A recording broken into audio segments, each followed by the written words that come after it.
Good morning, students. Today we are going to start last topic of our first chapter or unit 1, which is remedies of inflation. That is how we can control the inflation in the economy. You know that inflation is a great economic and social evil. Evil એટલે આમ તો દૂષણ કહી શકીએ કે inflation છે ને એ ક્યારેય આપણી સોસાયટી માટે ઇકોનોમી માટે સારું નથી, because we have already discussed the effects of inflation on the different section of the society as well as on the whole economy, and therefore it should be controlled in the beginning stage. એટલે શરૂઆતમાં જ જ્યારે inflation આવે છે ઇકોનોમીમાં ત્યારે જ જો એને કંટ્રોલ કરી લઈએ તો ઇકોનોમી ઉપર એની એટલી એડવર્સ ઇમ્પેક્ટ ન આવે, because if it converts into the hyperinflation it will be disastrous for economy, society and it can create political problems also. Inflationary price rises are due to excess of aggregate demand over supply. જ્યારે goods અને સર્વિસીસને supply કરતાં એની demand increase થઈ જાય છે, at that time inflation, because of inflation, prices of the commodities rises in the economy. So in order to control the inflation, there are two measures available to us. The first is measures to control aggregate expenditure, or we can say aggregate demand, and the second is measures to increase the production and supply of goods and services. Now let us discuss both measures one by one in detail. The first measure to control the inflation from the economy is measure to control aggregate expenditure or aggregate demand. First of all, we have to reduce the demand for the commodity so that demand increase no થાય અને supply અને demand છે એ બે match થઈ જાય. So this measure is very important in order to control the inflation, but this includes 4 different measures. એટલે aggregate ડિમાન્ડને control કરવા માટે આપણી પાસે 4 ડિફરન્ટ સ્ટેપ્સ છે, વેઝ છે. The first is monetary policy, the second is fiscal policy, the third is price control and rationing, and the fourth is wage freeze policy. Now let us discuss one by one. The first point is monetary policy. You already know what is monetary policy and which are the credit control instruments of the monetary policy through which we can control the money supply from the economy. Monetary policy is the policy of central government to reduce the money supply from the economy. Because of the monetary policy, velocity of the circulation of money can be reduced, and along with that, credit supply by the banks can also be reduced, so that what will happen, the money supply from the economy can be reduced and ultimately the effects of inflation can also be controlled.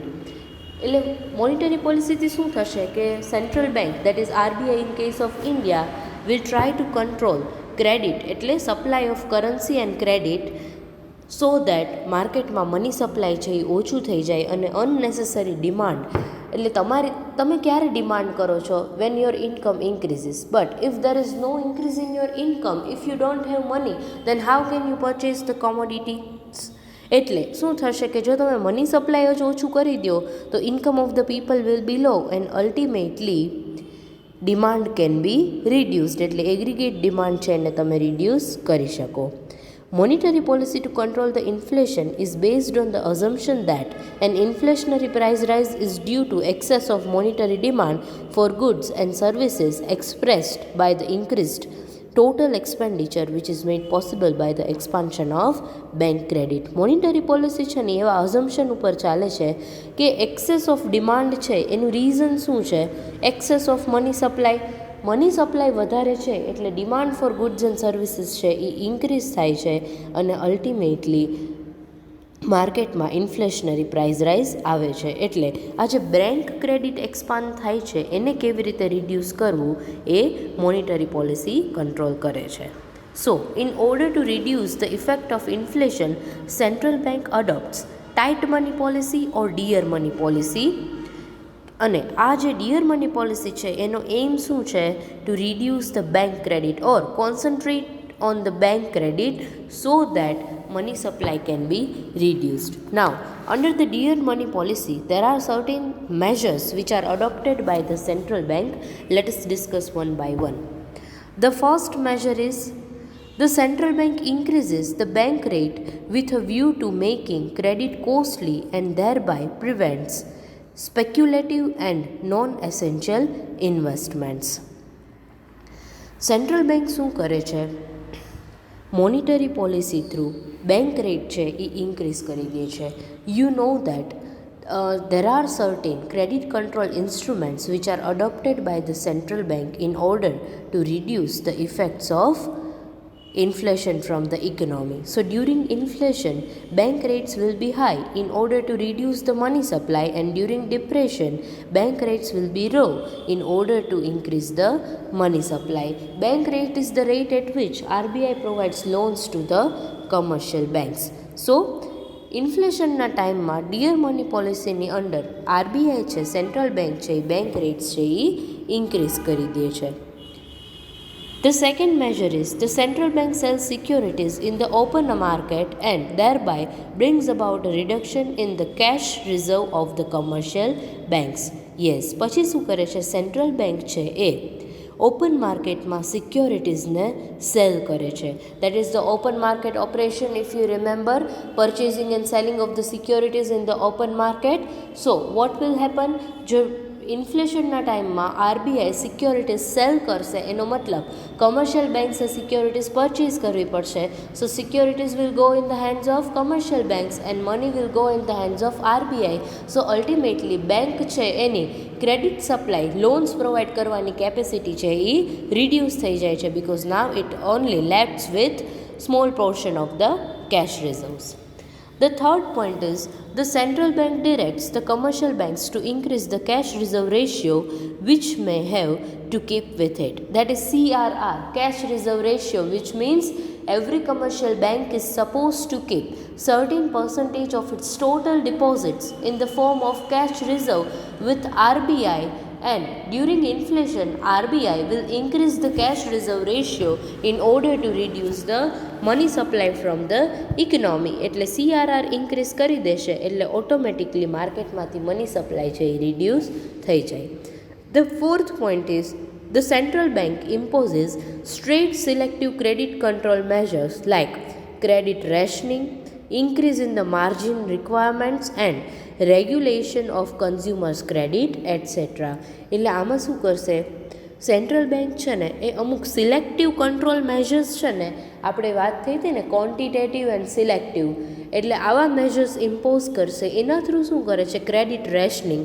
રેશનિંગને આમ તો તમે control તરીકે જ consider કરી શકો કે માર્કેટમાં કેટલું ક્રેડિટ સપ્લાય થશે ને એનું ઉપર control. Then increase in the margin requirements and regulation of consumer credit. એટલે તમે કેટલો માર્જિન રાખો છો, એમાં કેટલી રિક્વાયરમેન્ટ છે માર્જિન, એના ઉપર control. And then consumer credit જે છે કે કન્ઝ્યુમરને જે ક્રેડિટ લોન્સ પ્રોવાઈડ કરાય છે, ક્રેડિટ ઉપર જે સેલ્સ થાય છે એની ઉપર પણ control. So these are the measures of the dear money policy. Now monetary પોલિસીના બેનિફિટ્સ તો આપણે જોઈ લીધા, but there are certain limitations of the monetary policy. Let us discuss. The first limitation of the monetary policy is that when the economy is in full boom and when there prevails expectations of high earnings, that is, when the marginal efficiency of the capital is high, both long as well as short period investment are relatively indifferent to movement in the interest. Generally, marginal efficiency of the capital and rate of interest છે ને આ બે એક સાથે એટલે એકબીજા ઉપર એની impact હોય. It means when rate of interest is high in the economy, at that time people will prefer to lend their savings to some other person because they can earn high rate of interest by doing so. But if the marginal efficiency of the capital is high as compared to the rate of interest, at that time instead of lending the deposit to other person, people will prefer to invest it in some capital so that they can earn more profit because marginal efficiency of the capital is high as compared to the rate of interest. But what happens when marginal efficiency of the capital is two high, કે એની impact છે ને rate of interest એને કોઈ affect જ નથી કરતું, કે rate of interest માર્કેટમાં ગમે તેટલા હાઈ હોય, but instead of providing loan to some other person, people will always prefer to invest their money in capital, because marginal capital efficiency of the capital is too high that rate of interest does not have any impact on MEC. So in that case monetary policy cannot work. The second reason or limitation of ineffectiveness of the dear money policy is that failure of the government to come to grip with real investment.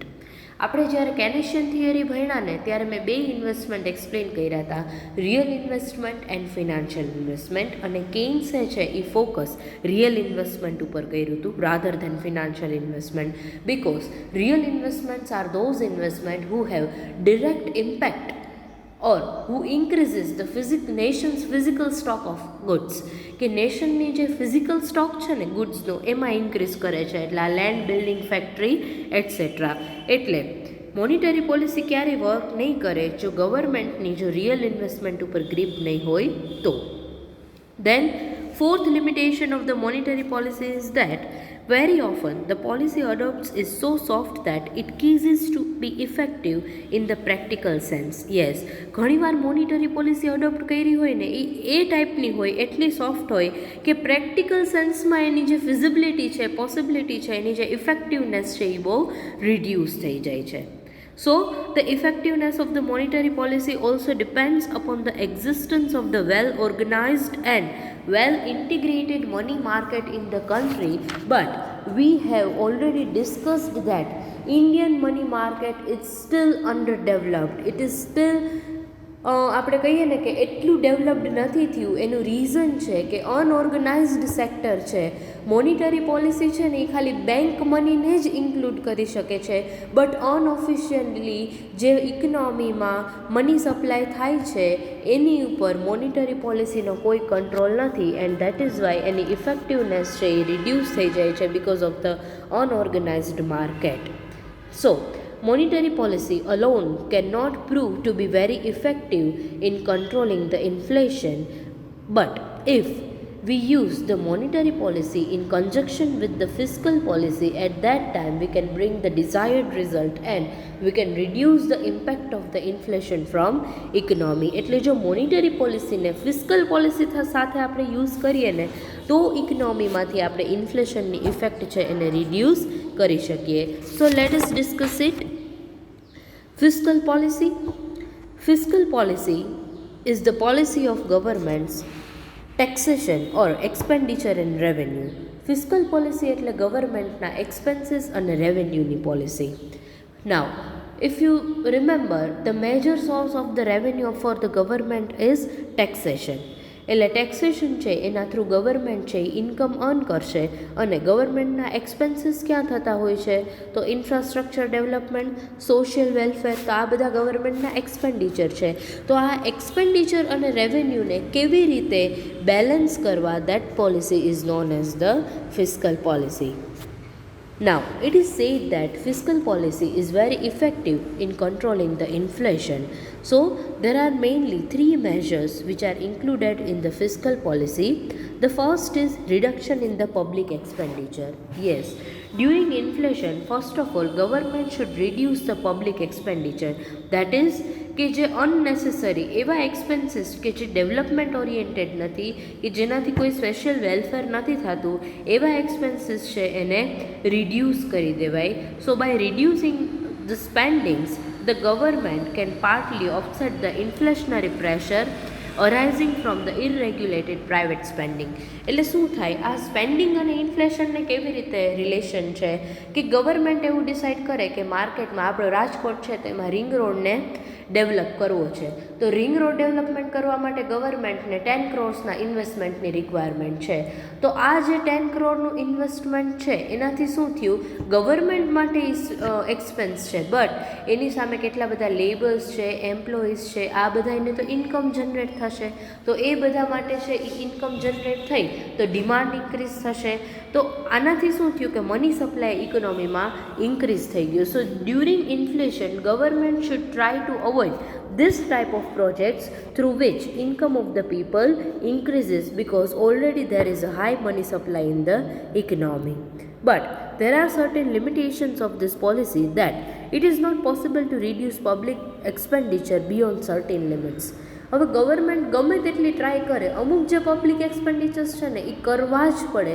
એ ગવર્મેન્ટના કંટ્રોલમાં જ નથી. Government છે એની ઉપર કોઈ limit એટલે control કરી શકતી નથી કે અમુક એવા વેલફેર ઓરિએન્ટેડ પ્રોજેક્ટ્સ હોય, ઇન્ફ્રાસ્ટ્રક્ચર ડેવલપમેન્ટ હોય, ઇકોનોમિક ડેવલપમેન્ટ હોય, તો એને તો આપણે સ્ટોપ ન કરી શકીએ because it is required four our country.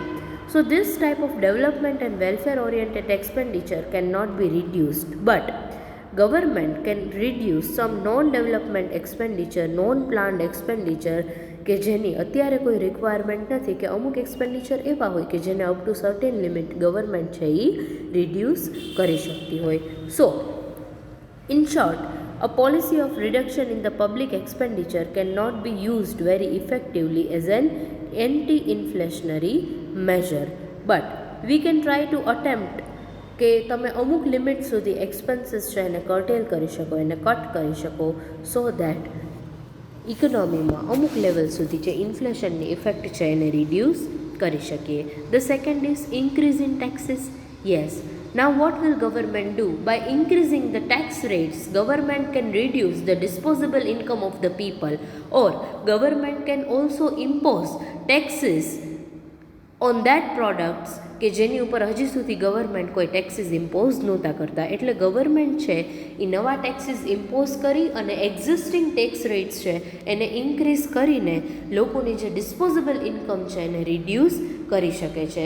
સે ફોર એક્ઝામ્પલ, મારી ઇન્કમ છે એ 20,000 છે અને એમાંથી હું 2,000 રૂપીઝ ટેક્સ પે કરું છું. બટ જો ગવર્મેન્ટ ટેક્સ રેટ ઇન્ક્રીઝ કરી દે છે, ઇટ મીન્સ હવે 2,000ની બદલે મારે 4,000 ટેક્સીસ પે કરવાના છે, તો અત્યાર સુધી હું 18,000 સ્પેન્ડ કરતી હતી તો હવે હું 16 જ સ્પેન્ડ કરી શકીશ. ઇટ મીન્સ બાય 2,000 મારી ડિમાન્ડ છે એ ડિક્રીઝ થઈ જાય છે. સો government can reduce the money supply by imposing or charging high rates of taxes. The second measure to reduce the inflation is the increase in the taxes.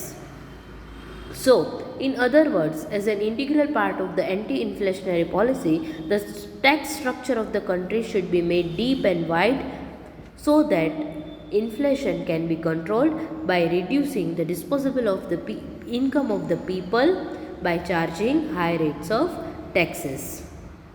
But sometimes શું થશે કે taxes બહુ વધારે પડતા charge કરશે તો એની negative impact પણ આવી શકે. સો જે ઇનડાયરેક્ટ ટેક્સીસ છે અને ડાયરેક્ટ ટેક્સીસ છે એનું બેલેન્સ મેન્ટેન કરી અને ટેક્સ રેટ્સ છે એ ગવર્મેન્ટ ચાર્જ કરશે. The next point is public borrowings. Yes, policy of public borrowing can also be helpful in controlling the inflation. Say for example, raising of the market loans and other borrowing program of the government is likely to have a disinflationary effect. ઘણીવાર government શું કરે છે, આ public borrowing programme, એનો મતલબ એમ કે government છે એ treasury bills કે એવા કોઈ બિલ્સ ઇસ્યુ કરશે એટલે પબ્લિક શું કરશે કે ગવર્મેન્ટમાં ઓલરેડી આપણને ટ્રસ્ટ વધારે જોઈએ કે આપણા મની છે ને એ ગવર્મેન્ટ સિક્યોરિટીઝમાં આપણે ઇન્વેસ્ટ કરશું તો એ સેફ છે. તો ગવર્મેન્ટ આવા કોઈ ટ્રેઝરી બિલ્સ ઇસ્યુ કરે તો આપણે એ પરચેઝ કરશું એટલે મની છે એ ગવર્મેન્ટ પાસે વયા જશે અને ઓટોમેટિકલી છે એ આપણા સેવિંગ્સ છે એ ઇન્ક્રીઝ થઈ જશે. એટલે ગવર્મેન્ટ છે એ આવા કોઈ public borrowing program through savings છે એ લોકોનું ઇન્ક્રીઝ કરી દેશે so that money supply can be reduced in the economy. Government can also introduce various incentive schemes and it can also encourage people to save more by providing certain gift coupons, prizes etc. Government જો ઘણીવાર આવા બધી schemes provide કરતી હોય કે તમે આટલું savings કરો તો તમને એમાંથી આટલો બેનિફિટ મળશે. ઘણીવાર એવા ગિફ્ટ કૂપન્સ પ્રોવાઈડ કરે છે, કોઈ એવા પ્રાઇઝીસ હોય કે આટલા ઓલા સેવિંગ્સ ઉપર તમને આવી કોઈ પ્રાઇઝ મળશે એટસેટ્રા. એટલે 1974ની વાત છે આમાં એક કે 1974માં there are 3 sets of measures to reduce the inflationary pressure from the economy. The first was related to the restriction on the distribution of the dividend by the companies. First of all શું કર્યું કે company શું કરતી હોય કે પોતાને જે profit થાય છે ને એ પ્રોફિટ પોતાના શેર હોલ્ડર્સમાં ડિવિડન્ડના ફોર્મમાં ડિસ્ટ્રીબ્યુટ કરતી હોય છે. તો હવે જો ડિવિડન્ડ ડિસ્ટ્રીબ્યુટ કરે તો શેર હોલ્ડર્સની ઇન્કમ છે એ ઇન્ક્રીઝ થાય and ultimately demand will also B increase. તો અહીંયા ગવર્મેન્ટે રિસ્ટ્રિક્શન કરી દીધું કે આનાથી વધારે ડિવિડન્ડ છે એ તમે શેર હોલ્ડર્સને પ્રોવાઈડ ન કરી શકો. તો આનાથી ઇન્ફ્લેશન છે, ઇન્કમ છે એ રિડ્યુસ કરી શકાય. The second major was controlling the payment of additional wages and dearness allowances to the workers and salaried classes. એટલે શું કર્યું કે જે સેલેરી અર્ન કરે અને વેજ અર્નર્સ છે એ લોકોને જે એક્સ્ટ્રા વેજીસ પે થતા હતા અને જે ડિયરનેસ અલાઉન્સીસ પે થતા હતા એની ઉપર રિસ્ટ્રિક્શન મૂકી દીધા. જનરલી ઓવરટાઈમ ઉપર છે ને લેબર્સને વેજીસ પે થતા હોય તો અહીંયા શું કર્યું કે એક્સ્ટ્રા વેજીસ કે ડિયરનેસ અલાઉન્સ પે જ નહીં કરવાના, સો દેટ ધેર ઇન્કમ છે remains stable or constant. And the third measure was relating to compulsory deposits. Yes, it was introduced for a period of 2 years. એટલે કોઈ પણ એમ્પ્લોય હોય એને કમ્પલસરી 2 years માટે મની છે એ અમુક પોર્શન ઇન્કમનો ડિપોઝિટ બેંકમાં કરી જ દેવાના. So these are the measures which are included under the public borrowings. The third is price control and rationing. Yes, government also imposes some control over the prices of the goods and services so that prices છે એ અમુક level પછી increase ક્યારેય થાય નહીં. Price control, તમે એક MRP સાંભળ્યું હશે, maximum retail price, that no one can charge price beyond that. MRP કરતાં વધારે કોઈ પણ રિટેલર કે કોઈ પણ સેલર છે એ કસ્ટમર્સ પાસેથી વધારે ચાર્જ કરી શકે નહીં. એટલે MRPથી એક સીલિંગ, લીગલી એક સીલિંગ ફિક્સ થઈ જાય છે પ્રાઇસની કે આનાથી વધારે પ્રાઇસ કોઈ ચાર્જ કરશે તો એની અગેન્સ્ટમાં બાય લો એક્શન્સ છે એ લેવાશે. But under price control measures the government fixes the statutory maximum prices of certain goods and services. એટલે મેક્સિમમ પ્રાઇસ છે એ ડિટરમાઇન થઈ જાય અને એનાથી વધારે કોઈ પણ ટ્રેડર્સ છે એ ચાર્જ કરી શકે નહીં. અને જો ચાર્જ કરે તો at that time they have to pay penalty for that અને એના અકોર્ડિંગ જે પનિશમેન્ટ ડિસાઇડ થઈ હોય એ પનિશમેન્ટ પણ એને મળે. નાવ પ્રાઇસ કંટ્રોલ અને રેશનિંગ છે ને એ અમુક એસેન્શિયલ ગુડ્સ ઉપર જ થઈ શકે. ગવર્મેન્ટ છે ને અમુક લિમિટ સુધી જ પ્રાઇસ કંટ્રોલ કરી શકે.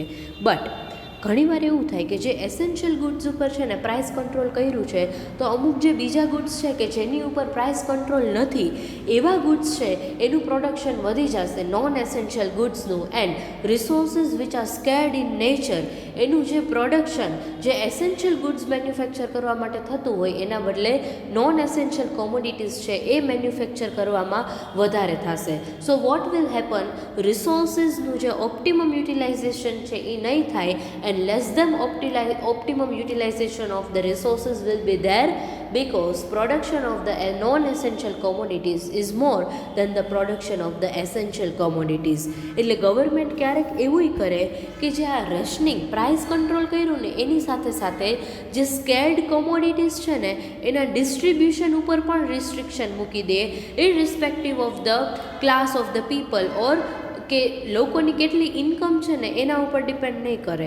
ઘણીવાર કેવું થતું હોય છે કે આવું થતું હોય કે જે રિચ ક્લાસ પીપલ છે ને એ સ્કેર્ડ કોમોડિટી છે કે માર્કેટમાં બહુ ઓછી ક્વોન્ટિટીમાં અવેલેબલ છે તો હાઈ પ્રાઇઝીસ પે કરી અને એને પરચેસ કરી દેશે. તો ગવર્મેન્ટ આવું નહીં થવા દે. કોઈ પણ લોકોની જેટલી પણ ઇન્કમ હોય અમુક જે સ્કેર્ડ કોમોડિટીઝ છે એનું ડિસ્ટ્રીબ્યુશન છે એ ઇક્વલ પ્રપોર્શનમાં જ કરશે સો દેટ એ કોમોડિટીની પ્રાઇઝીસમાં અનનેસેસરી ઇન્ક્રીઝ ક્યારેય થશે નહીં. સો આ જે પ્રાઇસ કંટ્રોલ અને પ્રાઇસ રેશનિંગ છે એ પણ ઇન્ફ્લેશનને કંટ્રોલ કરવા માટે એક ઇફેક્ટિવ મેથડ છે. બટ અહીંયા થશે શું કે જે અમુક એસેન્શિયલ ગુડ્સ ઉપર પ્રાઇસ રેશનિંગ કર્યું છે ને કે પ્રાઇસ કંટ્રોલ છે તો એનાથી જે બ્લેક માર્કેટિંગ અને હોર્ડિંગ છે ને એના ચાન્સીસ વધી જશે. બિકોઝ અત્યારે એ કોમોડિટીની પ્રાઇસ માર્કેટમાં લો છે તો હું અત્યારે સ્ટોક રાખી દઈશ અને જ્યારે એ કોમોડિટીની પ્રાઇસ માર્કેટમાં ઇન્ક્રીઝ થશે ને ત્યારે હું એને માર્કેટમાં મૂકીશ એટલે આર્ટિફિશિયલ સ્કેર્સિટી ક્રિએટ થશે. And along with that black marketing, બ્લેકમાં સેલ થવાનું છે એ ઇન્ક્રીઝ થઈ જશે. So it was about the price controls and rationing. The next and the last point is wage freeze policy. Yes, under this method, government freeze the wages and salaries and profit to control the inflation. એટલે veggies જેટલા pay થતા હોય ને એટલા જ pay કરવાના, સેલેરીઝ છે, profit margin છે, એમાં કોઈ પણ જાતનો ઇન્ક્રીમેન્ટ નહીં. અને આને આપણે ઇન્કમ ફ્રીઝ તરીકે પણ કન્સિડર કરી શકીએ કે વેજ ફ્રીઝ જો ને નામ ઉપરથી જ ખ્યાલ આવી જાય, ફ્રીઝ કરવું એટલે સ્ટોપ કરી દેવું કે એનાથી વધારે ઇન્ક્રીમેન્ટ કોઈ પણ વર્કર્સ છે એને મળશે નહીં. સો disposable income of the people can be reduced, and